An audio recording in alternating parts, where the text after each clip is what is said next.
Good morning, everyone.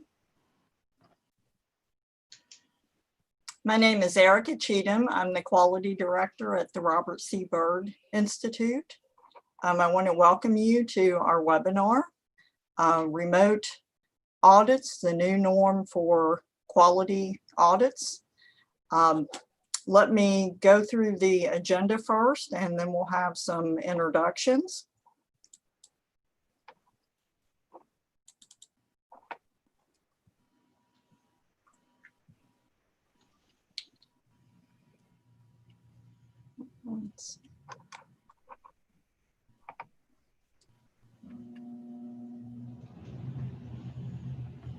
Okay, our agenda for today, and this is about an hour-long webinar. I'm going to start off with a few slides, just a very few, about the Robert C. Byrd Institute.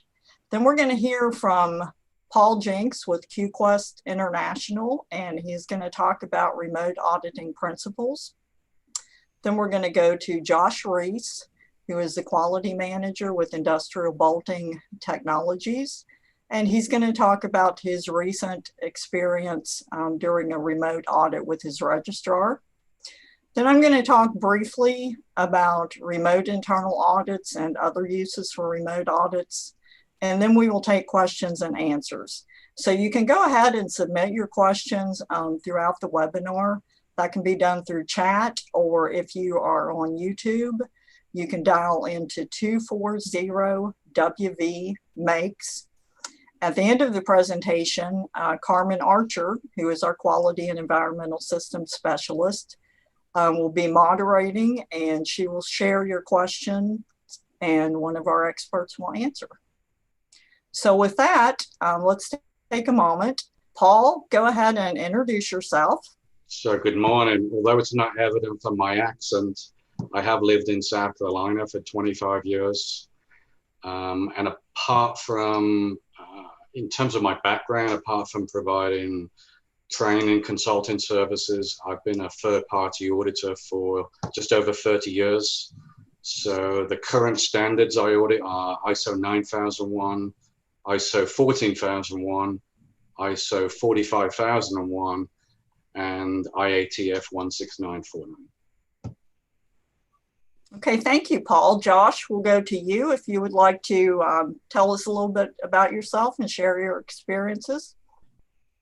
Good morning, I'm Josh Reese. I'm the Quality Manager for Industrial Bolting Technologies. I have been with the company for about 11 years now, have been the Quality Manager for going on 3. We are currently certified to ISO 9001 2015, and our calibration lab is certified to ISO 17025 2017. We've been in business since 2003, and we're a manufacturer of hydraulic torque wrenches. Okay, thank you, Josh. Let me share some information about RCBI. RCBI is the statewide Advanced Manufacturing Technology Center. We have facilities in Huntington, Charleston, Bridgeport, Williamson, and Welch. What we do, RCBI experts deliver innovative solutions with leading-edge technology to advance manufacturing, entrepreneurship, and job creation. Our technical services group at each facility offers shared manufacturing equipment that can be leased and used for your production, and they also offer the training on that equipment and the programming assistance. Some of that equipment includes CNC lathes and mills, CNC water jet and laser cutters, and 3D printing and polymers and metals. So I would encourage you to visit one of our facilities. We have more than 650 years of industry experience and more than 20 million invested in leading edge equipment. As I mentioned, I'm the director of the Quality Management Group. In quality management, we provide Lean and Six Sigma, quality, environmental, and energy management system assistance, occupational and health and safety systems, and we provide leadership and emotional intelligence development and training. Our customized services include workforce development and consulting and an apprenticeship works program.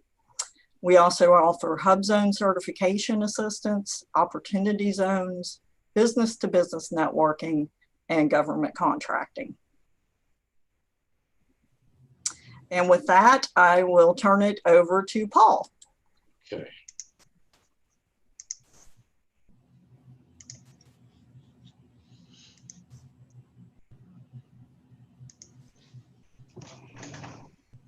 Okay, so as we said, the webinar's meant to discuss remote auditing principles. And one thing about remote auditing principles is they're not new. The ISO 19011 standard that came out in 2018 actually included some guidance about virtual or remote audits. So there's a number of different documents, ISO 19011 included, that have information both about remote auditing techniques and about the use of information technology to perform those remote audits. So when 19011 was published in 2018, there's really not been a whole lot of activity for remote audits, but obviously with the issues that we've had with the COVID-19 pandemic, they've become more prevalent. So in terms of what we're going to cover, we're going to talk about why we're having the webinar. We're going to talk about what some of your options are as an organization.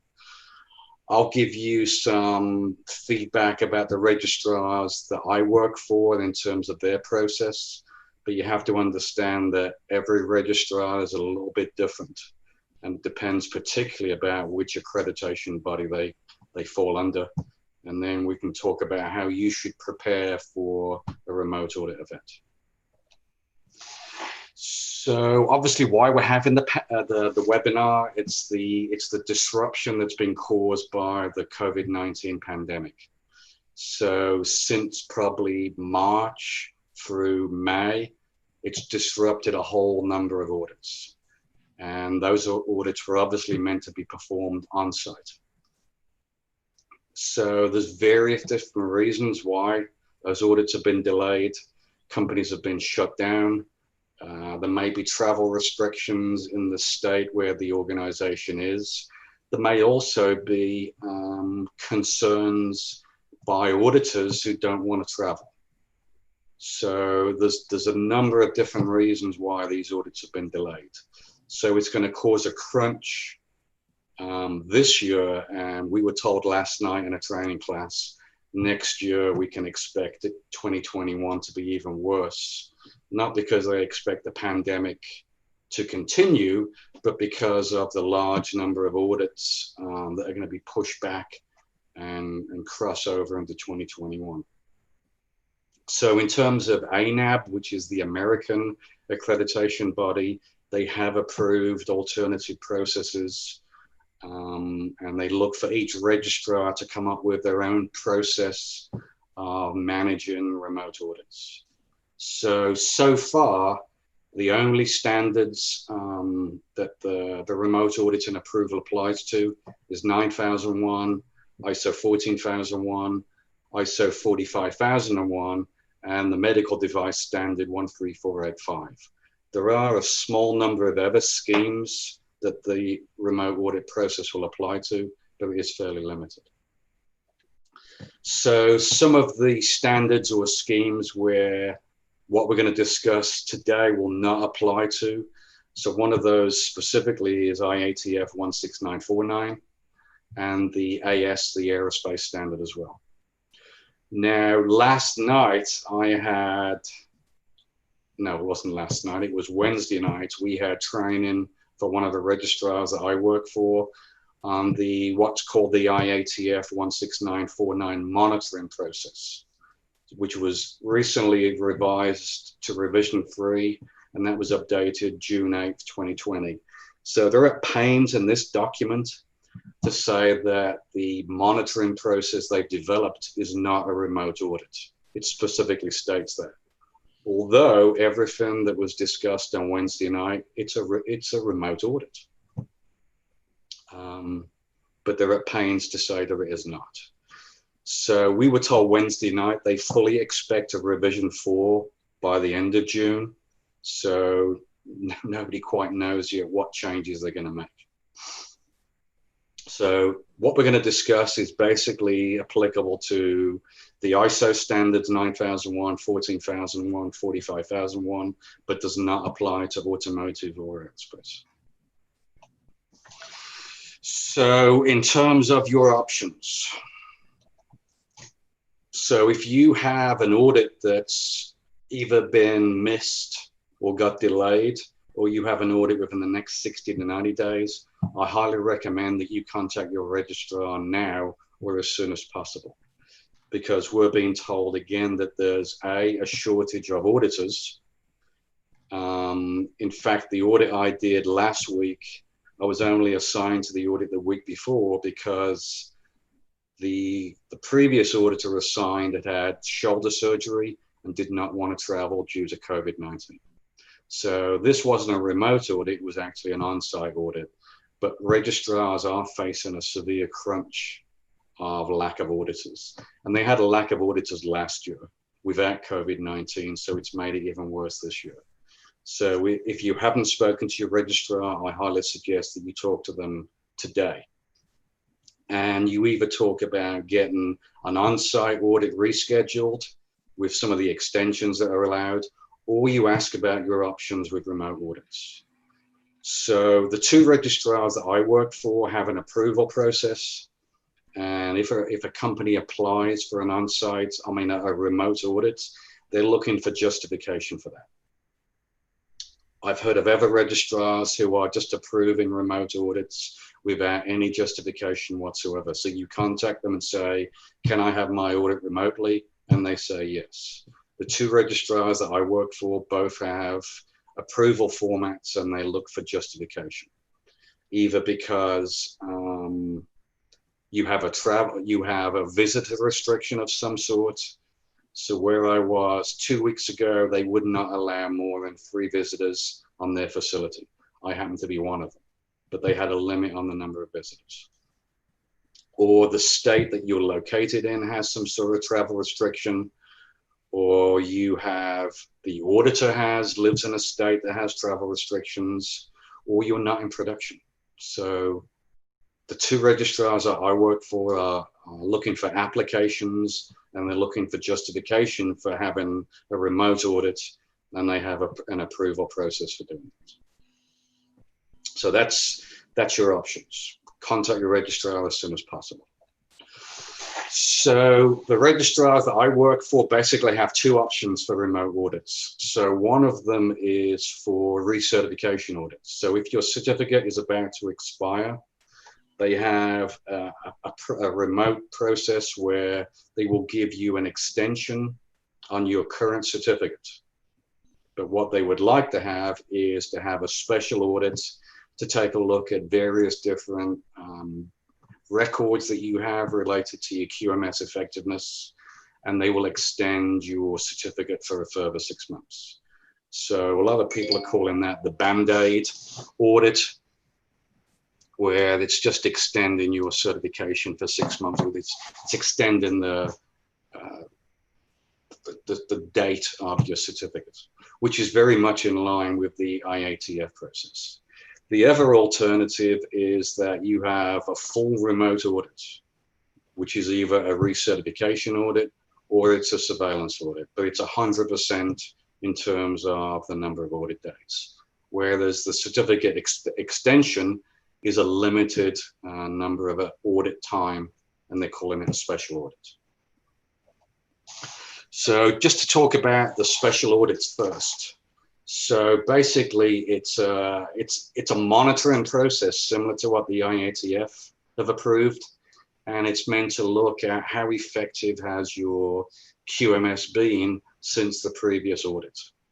And if they believe that it is, then they will allow a 6-month extension on your certificate. But if you go with that option or you're approved with that option, you must have an on-site recertification audit within 6 months. So it's basically, like I said, it's a Band-Aid, or it's just an extension to extend the certification. And as you can see on the slide, the amount of audit time is fairly limited. So if you're a company that's only got 200 employees, then that special audit will be for half a day. And that graphic, if I was to go beyond 1,000 employees, it basically goes up to 2.5, 3 days and beyond. So the amount of time spent on the special audit depends upon the number of employees. And it's meant to extend your certification by 6 months, but you must have the recertification audit on site within 6 months.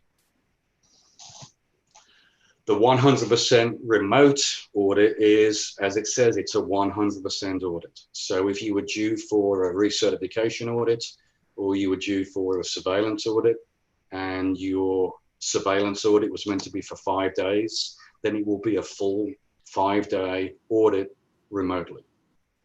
And it's calculated the same as it would be as if the audit was on site. So the only difference between that one and an on-site audit is it's remote, the full number of days, whereas the special audit is a limited number of days in order to give the registrar confidence that they can extend your certificate.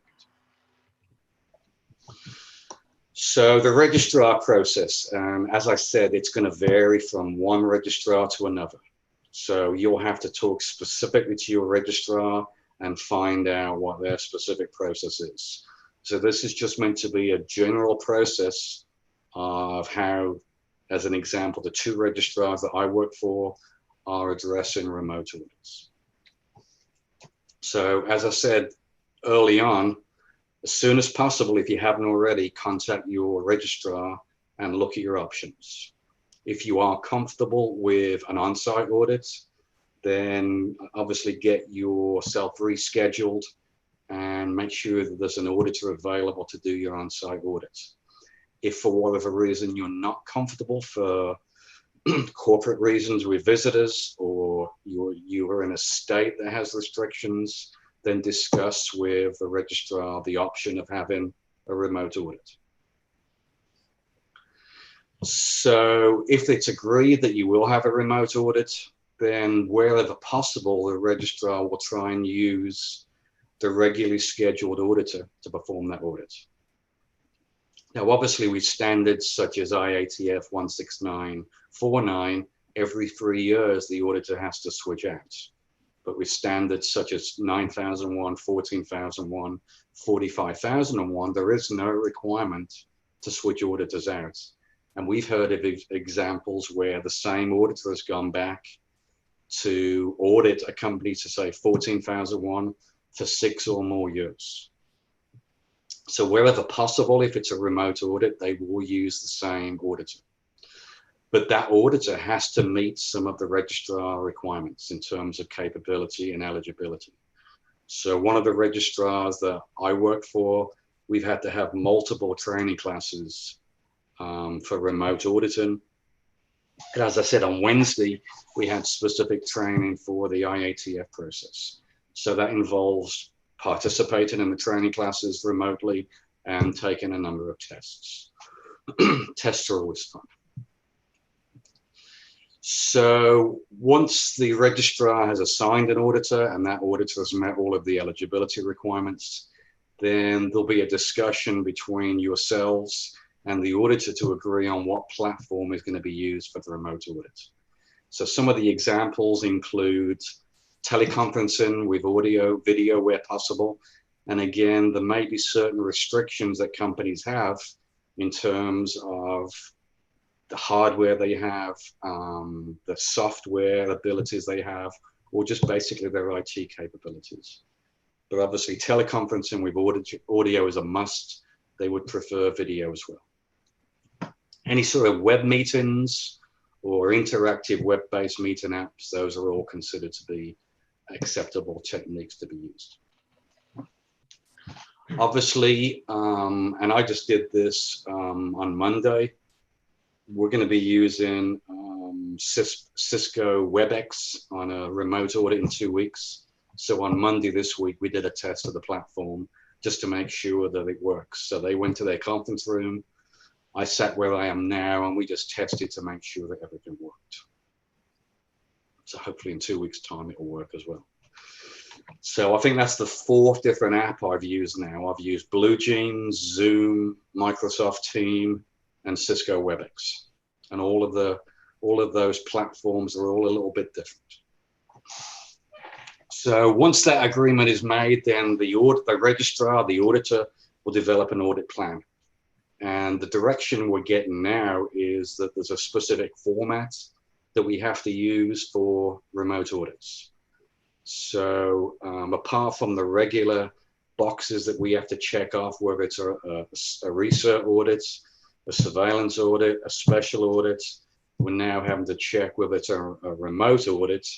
And as of Wednesday night, they added a box that said it's a monitoring process to specifically address the IATF requirements. So we're also meant to include in there what parts of the audit were done remotely and what auditing techniques were used. The audit plan is meant to clearly show as well the amount of time that was spent online in terms of remote auditing and any activity that was performed offline. So as an example, developing the audit plan is an offline activity. Maybe reviewing documents or data is an offline activity. And creating the audit report is also an offline activity. So the audit plan that the registrar produces is meant to show online activity and offline activity.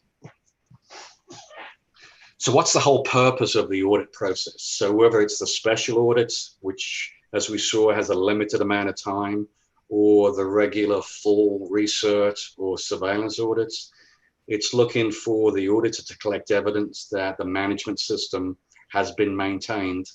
And in this example I gave for the last 12 months. Now, if you are on a 6-month surveillance frequency or a 9-month surveillance frequency, which is the typicals, it will go back to the time of your last audit. Whereas if it's a recertification audit, it may go back obviously for the 3 years of the certification. But some of the prime records that we're asked to look at is risk review, in particular to COVID-19. So all of the standards require that you evaluate risks, categorize those risks, look for opportunities. So they will look to see that since the pandemic started, that management has gone back and looked at any impact that COVID-19 has had on operations, has had on employee safety, and look to make sure that any actions have either been taken or are in the process of being taken. The audit I did last week, they also had a cyber attack on the Sunday before I arrived. So on the Monday, Tuesday, we could look at no online records. All of their computer systems were down. Cyber security was one of their high risks. They already had some actions that they'd taken. So obviously, because of that being a fairly recent activity, they said they were going to go back and review the controls they had in place for cyber activity. COVID-19 was not on their list of risks, as I'm sure it's not for many organizations, but it's now been added under the employee safety aspects. So auditors are asked to look at what's been the impact of the organization, what new risks has the COVID-19 pandemic caused, and what actions are management taking. Another record to be reviewed is management review. So if you have a 12-month management review, has the pandemic caused you to have some more recent activity with regard to management review?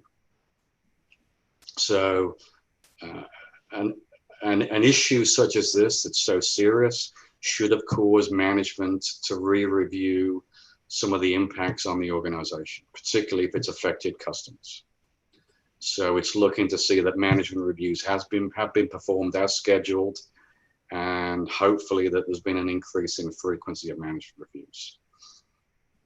internal audits. And as I saw last week, the organization that I was auditing, I think they shut down production March 20th, and they did not resume production until May 12th. So I was there last week. So obviously there was no internal audits that we could look at from that time in, but we could look at internal audits prior to that date. And we also looked at the schedule to make sure that internal audits that had been missed had been rescheduled. Obviously, any corrective actions, part and parcel of the normal process for QMS, EMS, or health and safety systems, to making sure that that system has been maintained. Looking at regular customer complaints, and also any particular complaints from customers if they have occurred during the pandemic, and it's because of not reacting quickly enough to some of the issues caused by the pandemic. Also looking at the current status of quality objectives or environmental objectives or health and safety objectives. And it's making sure that action plans are in place to address any areas where requirements haven't been met. So when we talked about offline and online activities, the guidance that we're being given says that 80% of the audit is meant to be conducted using the online platform. So the remote audit, in terms of whichever processes are audited, that's meant to be 80% of the time. As I said earlier, there are offline activities that you can perform that are legitimate, planning the audit, reviewing documents or records prior to the remote audit, and obviously creating the audit report after the remote audit has been completed. Both registrars that I work for have said that we're going to use the regular template, but they want us to specifically note which parts of the audit, which processes were audited remotely, and to make sure there is clear evidence of the platform that was used and what the results were. So the specific questions that we've been told we need to ask. So as most of you probably know, when your registrars come in, they do not use a checklist.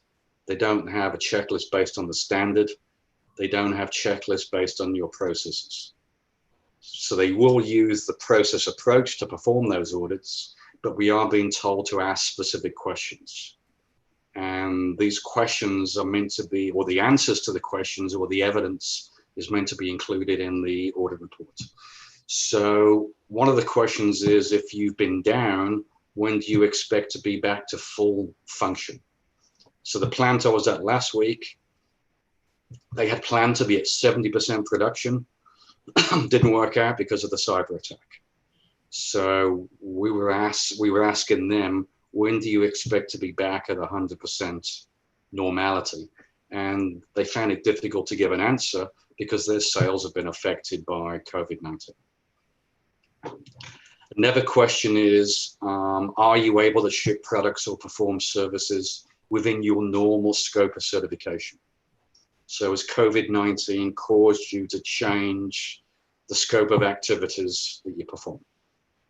If not, when do you expect to resume back shipping products or making products or performing services within current certification scope? And one of the examples I was given of that was, there is a distillery in Charleston, South Carolina that makes gin and vodka. They have suspended those operations and they are making hand sanitizer. Their scope of certification does not include hand sanitizer. I had to throw alcohol in somewhere. Is the organization using alternative manufacturing or distribution sites? So are you using another part of your corporation to manufacture your products or distribution of your products because of COVID-19 issues? If so, then that's good.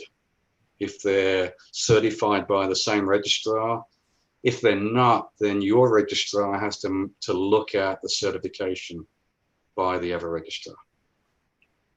So this is an example where you've gone outside of the norm and you were using another part of the corporation.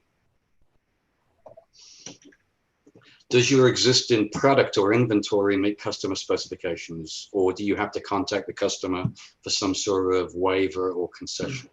So this would be an example where you can't get your raw material from an existing supplier, so you're using an alternative supplier, but that raw material doesn't meet the existing customer spec. The expectation is that you would contact the customer for a waiver or some sort of concession.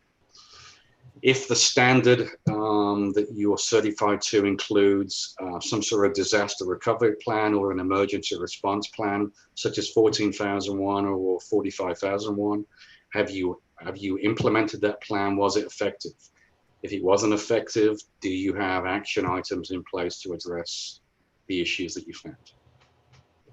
If you're unable to use your normal processes in-house for whatever reason, and you've subcontracted a process such as heat treatment or plating or painting, how have you controlled that?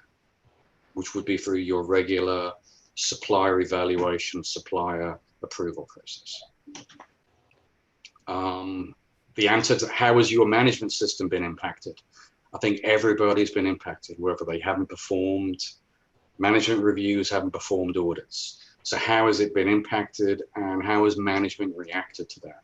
And an example of that could be that they've had more frequent management reviews to monitor some of the actions. Obviously, how has the organization conducted an impact assessment related to COVID-19? That's all part of that risk assessment. And the auditor confirming if there was an approval process and there was justification, then the auditor confirms that justification. So in terms of the results of either the special audits or the full 100% research or surveillance, non-conformities will be issued in exactly the same way as normal. The responses have to be reviewed by the auditor. And here's a difference with that IATF process. They're saying with that monitoring activity, because it's not an audit, then they won't issue non-conformities. But the regular special audits for 9001 or the full remote surveillance or research, they'll issue non-conformities the same way. Now, any time devoted to a special audit, so if you had a special audit for one day and then you have to have your research within 6 months, the 1 day will be removed from the recertification time. Certificates can't be extended for more than 6 months from current dates. And once the recertification audit is performed on site, if you have the special audit, then the expiration will revert back to, say, the 3-year frequency. So if you do have a 100% remote or recertification or surveillance audit and a certain process can't be performed, and an example could be a manufacturing process where it's not feasible to take an iPad to the area, and I think Josh is going to talk about this later, so it's not feasible to do it, then that would be noted in the audit reports and extra time would be allocated at the next audit. So for the most part, it should be practical to audit remotely, but there may be instances where it's not. The auditor would be expected to note that in the audit reports, and then they allocate additional time on the next audit. So that's the registrar. So how should you prepare in terms of if you have been assigned either a special audit or you've been approved for the 100% recertification or surveillance audit. So obviously, once you receive the audit plan, if there are any issues, make sure you communicate those immediately to your lead auditor. Look at the feasibility. So we all know that we can sit in a conference room and we can have discussions. But what is the feasibility of auditing processes outside of the conference room? Some people may have spotty internet service in some of their manufacturing areas, or as we said, it may be just not feasible because of noise or whatever issues for somebody to walk around with an iPad. If you decide it is feasible, then conduct a trial internal audit. The internal auditor can sit in the conference room, somebody else can go out with the iPad, and you can conduct your own trial of an internal audit process. So make sure it works. Make sure you agree on the platform with the auditor and test that platform, both the software and the hardware, to make sure it works. And then on the day of the audit, if you have a certain schedule for say 9 o'clock, 10 o'clock, and 11 o'clock, make sure that the appropriate personnel are available to come in and out of the conference room to avoid any disruptions. Now, obviously, we've been told on our training that, coffee breaks are acceptable. Bathroom breaks are obviously acceptable. You'll take your normal lunch breaks. But what we don't want to have is where somebody takes 20 minutes to show up because they're busy somewhere else. Make sure that your personnel are available, including IT, for any issues that may crop up. At the company where we were last week, we had a lot of IT people involved trying to get people's computers working, trying to get printers and copiers working. Nothing worked. People may keep certain records on certain drives that may not be accessible on all computers.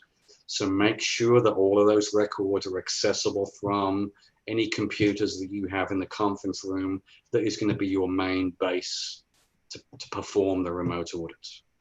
You don't want to have somebody coming in, looking at a computer and say, I can't access my iDrive. Make sure that everything is accessible.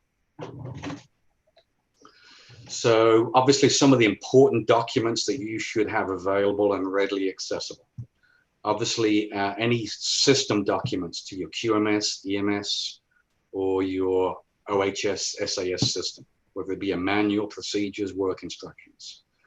The auditor may want to see a work instruction for a particular manufacturing process before you take the iPad out there. So they may want to review that offline. If you haven't already, make sure you go back and look at your risk assessment process. Make sure that you have covered COVID-19, because if you haven't, it's a potential non-conformity, especially if it's had significant impacts on your operational activities. Make sure management reviews are up to date. And if you have a schedule for management review and you've increased that frequency, make sure you update that schedule. Make sure the audit results are up to date. And obviously, if you've had to reschedule audits, make sure you've updated your internal audit schedule. Make sure you review all the status of all of your corrective actions. Again, last week, we couldn't look at corrective actions because it was all on an online system. So and they had no hard copies. Customer complaints, there'll be a specific focus if there's been complaints from the customer on the quality side related to delivery issues during COVID-19. So the auditor will look at customer complaints overall, but there may be specific complaints if there's been an impact because of delivery issues due to COVID-19. Then obviously the status of your quality objectives, environmental objectives. So an example from 3 weeks ago on an environmental audit, one of their KPIs was related to electrical usage, which they were looking to reduce, but that was based upon certain production levels during each month. So when you look at April, obviously the electric was switched on, they had 0 production, they were red for that metric.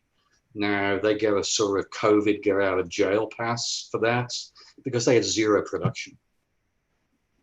So it's making sure you have an explanation if you're not meeting one of your objectives or your metrics. So I think that was my final slide. So now we'll go to Josh with industrial bolting. Good morning.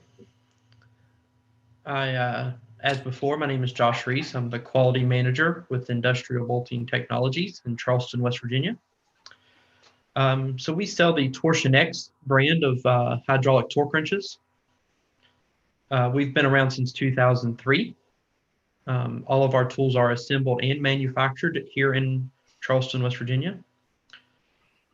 We serve industries such as natural gas, steel, coal, chemical manufacturing, oil refining, power generation, and wind. We currently have, at the start of 2020, around 30 employees. As mentioned before, all of our tools are machined, assembled, tested, and calibrated in our shop. We currently have around 15 Haas CNC machines, which are also manufactured in the USA. All of our material used for our tools is manufactured in the USA. We have a calibration lab currently accredited through ANAB to ISO 17025, and we have a worldwide distribution network. So we are accredited through Lloyd's registrar to ISO 9001:2015. And a few of our brands of tools that we sell are the Max Drive, which is a square drive style tool, the Hex Pro series, which are low clearance, and a Roughneck series, which is an ultra low clearance.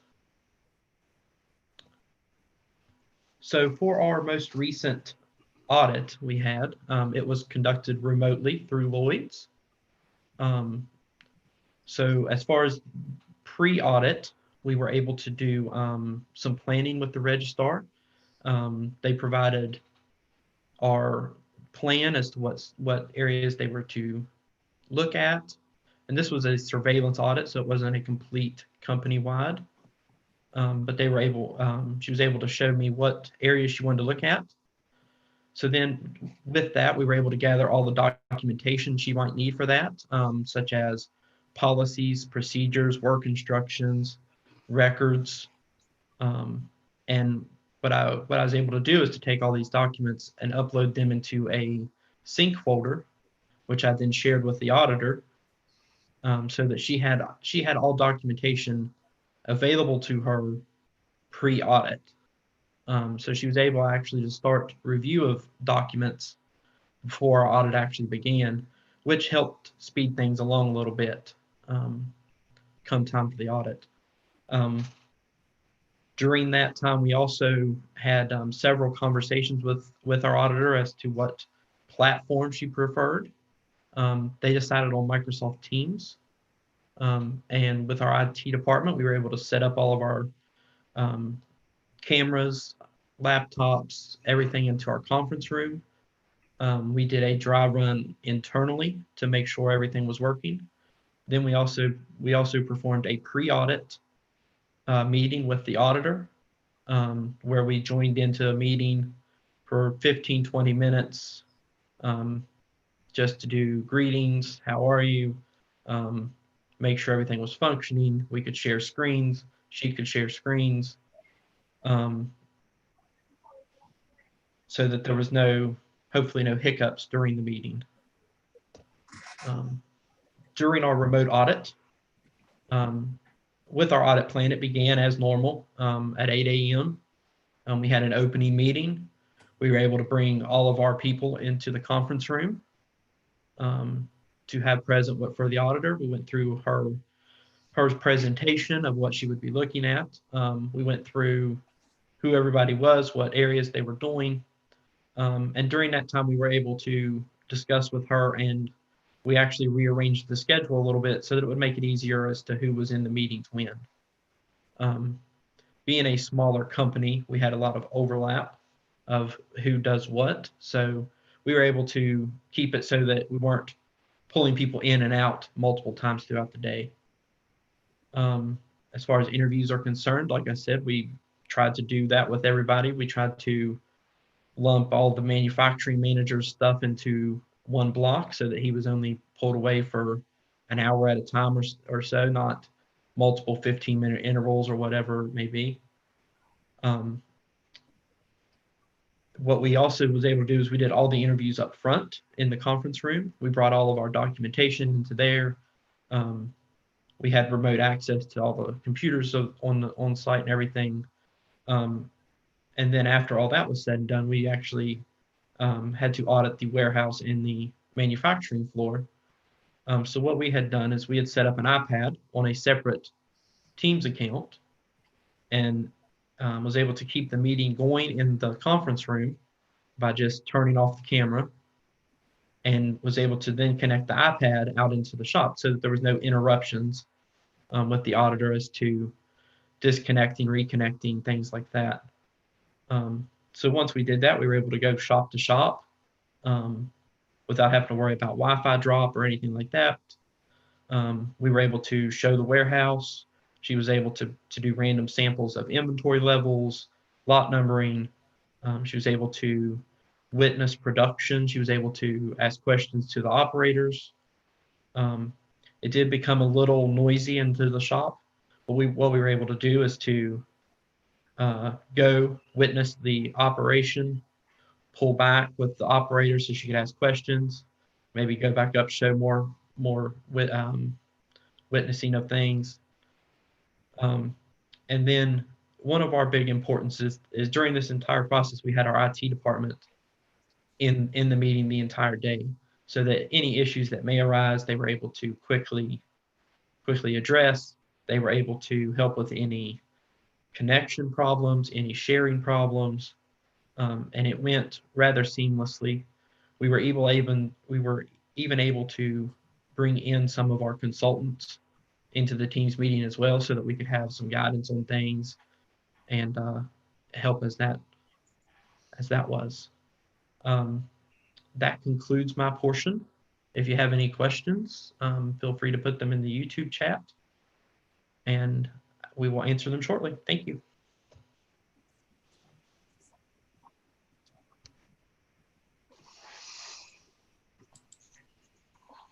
Thank you, Josh. I'm going to talk briefly about some key factors to the internal audit. These are quite similar to what you heard Paul walk through and what Josh spoke about. One of the key factors, if you are conducting the internal audit, and let me start by saying that RCBI is often a contract auditor for some of our smaller companies. We will continue to offer on-site audits now that we can go back on site, but we will also offer remote internal audits. So one of the key factors is that we have a detailed audit plan that includes the processes, the auditee, timing to include report preparation, the technology platform. And since we are conducting an audit as a contractor, we always put a confidentiality statement into our plan. Another key factor is the importance of conducting a trial run to confirm the platform capability, including the ability to see and hear the auditee, scan the entire production area, and share information. If you think about an internal audit, if you can't see the auditee, you miss the opportunity to read facial expressions, especially when questions are asked. If you think about the entire production area, as Josh mentioned, you're often zooming in, interviewing that operator, doing some witness testing and looking at the equipment. One of the drawbacks is that you can't pick up on other things that are going on throughout production. Sometimes when I'm walking through conducting an audit, I will see things or hear things that will lead me into a different audit trail. So it's important, even with the technology, that you do have that ability to scan the entire production area. And again, share information. One program that I've been successful with is TeamViewer, where the auditee can actually share the screen and some of their documents, and that's been fairly effective. As Josh mentioned, the IT support is invaluable. I sat through Josh's audit with Lloyd's, and I can't say enough about their IT support. He was with us all day. And I think if you're on the auditor end, if your organization has IT support, it's also important that you have access to that in case anything goes down on your end. The ability to randomly sample is also important. And when we sat through the audit with Lloyd's, the auditor made a big point of that she is still required to pull a random sample. So one way that you can enable that as the auditee, course, by sharing screens, providing lists and logs and multiple records. And what happened at Industrial Bolting, she had the log of calibrated equipment, and she was able to select certain instruments and just ask to see the calibration records on that. So the random sample is still required, and as the auditee, you should expect that.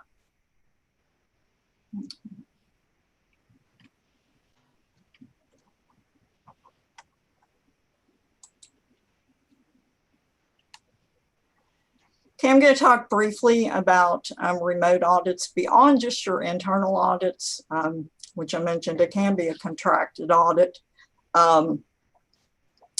These audits can also be used for multiple facilities within your organization. I have facilities or companies that have locations in Florida, several locations in Ohio. They could use this remote audit process to conduct their internal audits. And it could also be used for potential or existing suppliers. Some companies have supplier management programs that involve audits, and this would be an excellent way to continue conducting those. The obvious benefits are that there are cost savings in travel and travel time, and also the ability to social distance. So at that point, we are going to start taking questions. So Carmen, if you could share questions with us, we will have the appropriate person answer those. Okay, I'm Carmen Archer, and I'm with the quality department here at RCBI.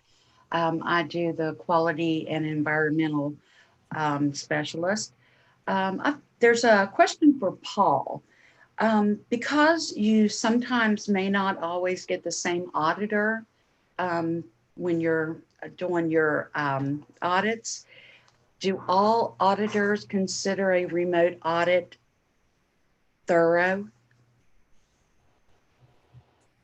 I'm not sure I understand that question.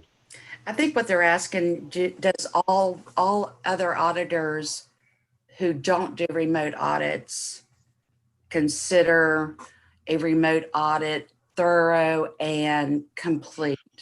I'm not sure that a remote audit is as effective as an on-site, particularly when we were talking about in a manufacturing area. So if the auditor is standing there, whether they be an internal auditor or a third-party auditor, and they're talking to an operator, so we'd say the iPad may be looking at the person that's been interviewed.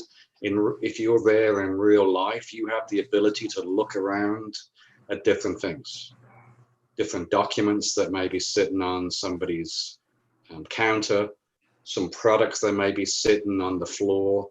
So I don't think the remote audit fully replaces an on-site audit, no. But it's the best option we have now if there are restrictions, particularly with travel restrictions, or there's restrictions within organizations about visitors because of social distancing issues. Okay, thank you. Then we have one for Josh. This one goes to Josh. Would you rather do a remote audit or an on-site audit from your experience? From our experience, as Paul mentioned, the on-site audits are a little more thorough, especially when it comes to shop floor and production floor sites. They're able to, one drawback with the remote is you're not able to get that guidance on any issues that might arise. For them to be able to say, hey, this is just something I noticed you may want to look at. Not that it's an issue at this time, but hey, if you would do this, it might help clean that up some. For the management system sides of things, I didn't see a whole lot of changes to that. They still viewed all the same documents they would have viewed as if they were sitting in the conference room. It mainly it doesn't become as thorough when you start talking about warehouse, production floor, assembly, things of that nature. But at that point, for what we're going through now, it's the best option available. Okay. Those are the only questions that have come up right now.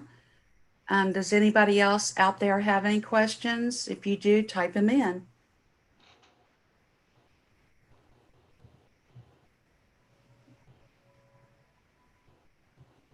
And if questions come up after the presentation, please send those to us at RCBI. We will filter those to Paul or Josh. We certainly want to make sure that any of your questions are answered. And with that, I thank you for your participation today. I hope you found this informative. And we will look forward to seeing you next time. Thank you. Bye-bye.